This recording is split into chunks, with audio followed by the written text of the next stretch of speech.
తాకట్టులో ఉన్న బంగారాన్ని విడిపించి ఆ రోజు ఆన్లైన్ రేటుకే మేము కొంటాం. Sharma gold company. నమస్తే, వెల్కమ్ టు సుమన్ టీవీ. నేను మీ యామిని. ప్రస్తుతం మనతో ఉన్నారు ప్రముఖ ఆధ్యాత్మికవేత్త జ్యోతిషరత్న కోనాల భాగ్యలక్ష్మి రెడ్డి గారు ఉన్నారు. అమ్మతో మాట్లాడి మనకున్న సందేహాలను అడిగి తెలుసుకుందాం. అలానే ఈ మే నెలలో 12 రాశుల వారికి ఏ విధంగా ఉంటుంది ఈ విషయాలు కూడా అడిగి తెలుసుకుందాం. నమస్తే అమ్మా. నమస్తే అమ్మా. అమ్మ, ఈ మే నెలలో అసలు మీన రాశి వారికి ఏ విధంగా ఉంటుంది, అలానే ఈ రాశి వారికి సంబంధించిన పరిహారాలు కూడా తెలియచేయండి అమ్మా. తప్పనిసరిగా అమ్మా. ముఖ్యంగా ద్వాదశ రాశుల వారి గురించి చెప్పుకునే ముందు మొట్టమొదట మనం చేయాల్సింది ఏమిటంటే కనుక ఈ మాస ఫలాలు అంటే 1/5/2024 నుంచి 31/5/2024 వరకు ఈ మాస ఫలాలు కార్యక్రమంలో మార్పులు చేర్పులు ఉంటాయి. గ్రహాల యొక్క ప్రయాణాలు ఉంటాయి. ఆ ప్రయాణాల గురించి తెలుసుకున్నాక మనం ద్వాదశ రాశుల వారి గురించి మాట్లాడుకుందాం. మొట్టమొదట మనకి మే 1వ తారీఖున గురుడు వృషభ రాశిలోకి ప్రవేశిస్తున్నాడు. ఆ తర్వాత మే 11వ తారీఖున బుధుడు మేషరాశిలోకి ప్రవేశిస్తున్నాడు. తర్వాత చూస్తే మే 14వ తారీఖున రవి వృషభ రాశిలోకి వృషభ సంక్రమణం జరుగుతుంది. ఆ తర్వాత మే 19వ తారీఖున శుక్రుడు వృషభంలోకి ప్రవేశిస్తున్నాడు. తర్వాత మే 31వ తారీఖున బుధుడు వృషభంలోకి ప్రవేశిస్తున్నాడు. అందువలన ఈ యొక్క గ్రహాల యొక్క గతుల వలన ద్వాదశ రాశుల వారికి ఉండేటటువంటి యోగాలు, మంచి అద్భుతమైనటువంటి అదృష్టాలు, వీటిలన్నింటి గురించి మనం పరిశీలిద్దాం. మీనరాశి వారికి పూర్వభద్ర 4వ పాదం, ఉత్తరాభద్ర 4 పదాలు, రేవతి 4 పదాలు. అయితే ఈ వీరందరికీ ఎలా ఉండబోతోందని చెప్పుకునే ముందు మొట్టమొదట మనము ప్రతి నిమిషము కూడా భగవంతుని వలన మన యొక్క మొత్తం ప్రపంచం అంతా నడుస్తుంది. ఆధ్యాత్మికత అనేది మనకి బేస్మెంట్. అలాంటి ఆధ్యాత్మికతకి ప్రతీక ఎవరంటే లలితా పరమేశ్వరి, శ్రీమాత శ్రీ మహారాజ్ఞి శ్రీమత్ సింహాసనేశ్వరి చిదగ్నికుండ సంభూత దేవకార్య సముజ్యత. ఈ శ్లోకాన్ని 108 టైమ్స్ మీకు ఏ పని కావాలన్నా 41 రోజులు చేస్తే మీనరాశి వారికి గురుమండల స్వరూపిణైనటువంటి ఆ యొక్క గురుమాత అనుగ్రహం లభిస్తుంది. ఇది ఫస్ట్ చెప్పేటటువంటి బోనస్. తర్వాత విషయానికి వస్తే ఎందుకు చెప్పానో ఇప్పుడు మీకు అర్థమవుతుంది.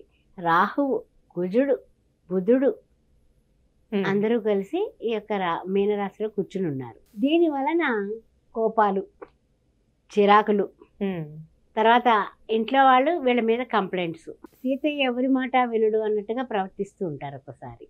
దాని వలన ప్రాబ్లమ్స్ స్టార్ట్ అన్నమాట. జీవిత భాగస్వామితో తలకాయ నొప్పులు తప్పవు.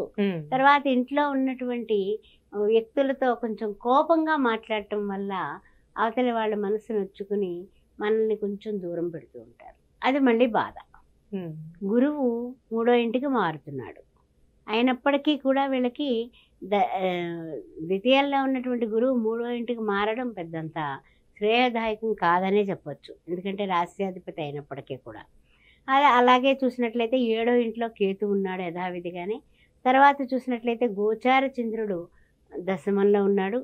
ద్వాదశంలో శని భగవానుడు ఉన్నాడు. ఎలా ఖర్చు పెట్టించాలి వీళ్ళని అని వ్యయంలో కూర్చుని ఉన్నాడు కదా మహానుభావుడు. ఆయన వల్ల చిన్న చిన్న అనారోగ్య సమస్యలు, చిన్న చిన్న తలకాయ నొప్పులు, ఇవన్నీ ఈ తిప్పలైతే తప్పవు. ప్రతి నెల పడుతున్నదే. ఈ శని భగవానుడు అక్కడ ఉన్నంతసేపు అవన్నీ కామన్, మనకు అలవాటైపోయింది. అయితే ఈ నెలలో ముఖ్యంగా కొంచెం ప్రతి విషయములోని కూడా పట్టుదల అనే పట్టు వస్త్రం ధరిస్తేనే మీరు అన్నింటా విజయం సాధించగలరు. అది మొట్టమొదటి డైలాగ్ నాది.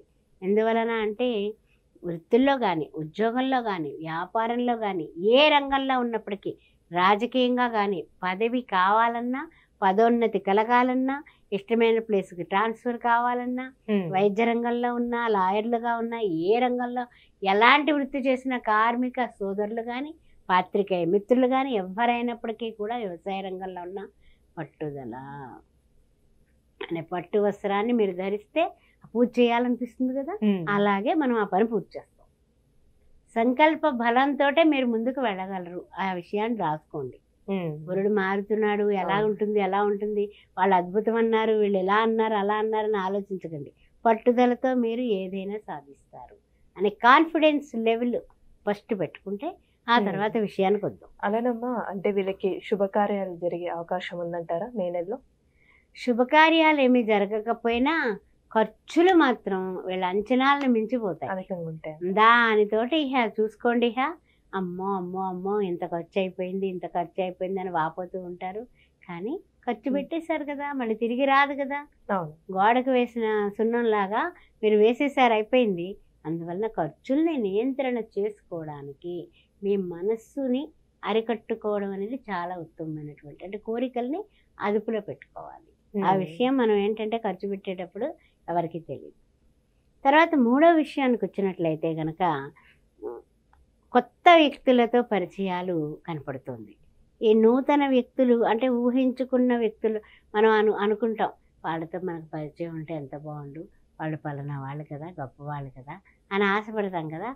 అలాంటి మనం ఊహించుకొని వాళ్ళతో మాట్లాడితే కనుక మనకి అన్ని విధాల వ్యాపారంలో కానీ ఉద్యోగంలో కానీ రాజకీయంగా కానీ పలుకుబడి ఉన్న వ్యక్తులు, సంఘంలో మంచి పేరు ప్రఖ్యాతులు ఉన్నాయి అనుకుని మీరు ఎవరినైతే ఊహించుకొని వాళ్ళతో కొంచెం క్లోజ్నెస్ ఉంటే బాగుండు అనుకుంటారో అవి ఈ నెలలో ఏర్పడతాయి. అంటే ఒక వరం అన్నమాట. ఒక వరాన్ని మీరు పొందారు. అయితే ఏంటంటే ముఖ్యంగా చెప్పాలంటే కనుక ఆ పరిచయాల వలన కొంచెం ఒత్తిడి పని భారాలు పెరిగినా కాస్తంత ఉత్సాహంగా ముందుకు సాగుతారు. కోర్టు సమస్యలు ఉన్న వాళ్ళకి ఏ విధంగా ఉంటుందమ్మా? కోర్టు సమస్యలు ఉన్న వాళ్ళకి కూడా ఈ పరిచయాల వలన కాస్తంత మనకి వాళ్ళు చెప్పడం వలన కూడా కొన్నింటిలోంచి లిటిగేషన్స్లోంచి బయటకు వచ్చే అవకాశం కనపడుతుంది. అందువలన ఆ విషయంలో అయితే కనుక మనం మెరుగున పడుతున్నాం. తర్వాత ఇంకొక విషయానికి వస్తే వాగ్దానాలని అమలు చేస్తారేమో మీకు రాజకీయ నాయకులకి పదోన్నతి కనపడుతుంది. అనుకున్న వాగ్దానాలు మీరు నిలబెట్టుకున్నారు కాబట్టి మీరు నెగ్గే కార్యక్రమంలో మంచి అవకాశాలు కనపడుతున్నాయి. అమ్మ, ఈ రాశి వారికి ఈ మే నెలలో ఎలాంటి పరిహారం చేసుకుంటే మంచిదంటారు? ఈ రాశి వారికి ముఖ్యంగా అమ్మ ఏంటంటే కనుక గురుబలం పెరగడానికి, గురువు యొక్క అనుగ్రహం కలగడానికి చాలా చాలా మంచి పరిహారం చెప్తాను నేను మీకు. ఏంటంటే కనుక ప్రతి నిమిషము కూడా ఇంట్లో చిన్న చిన్న అల్లకల్లోలాలు జరగకుండా, గొడవలు లేకుండా ప్రశాంతంగా ఉండడానికి వీళ్ళకి ఓం దుమ్ దుర్గాయ నమః అనేది చేసుకోవడం ఒకటి, గురుమండల స్వరూపుడైనటువంటి అమ్మవారిని లలితా సహస్రనామం పారాయణ చేసుకోవడం. తర్వాత ముఖ్యమైనటువంటి విషయం ఏమిటంటే కనుక సూర్య నమస్కారాలు ప్రతిరోజు చేసుకోవడం, అమ్మవారైనటువంటి దుర్గాదేవిని ఆరాధించడం. చేస్తే వీళ్ళకి తిరుగులేదు. మంగళవారం శుక్రవారం కూడా కుంకుమ ధారణ, గడపకి పసుపు బొట్లు పెట్టి గడపకి గౌరీదేవిగా పూజించడం, అవి చేసుకోండి, అద్భుతాలు జరుగుతాయి. అన్ని విధాలా యోగదాయకంగా ఉంటుంది మీకు. పరమాన్నం నైవేద్యం పెట్టండి అమ్మవారికి, 10 మందికి పేదవాళ్ళకి పంచండి. శ్రీమాత్రే నమః. చాలా చక్కగా తెలియజేశారమ్మా, ధన్యవాదాలు. శ్రీమాత్రే. సుమన్ టీవీలో మీ పర్సనల్ అండ్ బిజినెస్ ప్రమోషన్స్ కోసం కింది నెంబర్కి కాంటాక్ట్ చేయండి.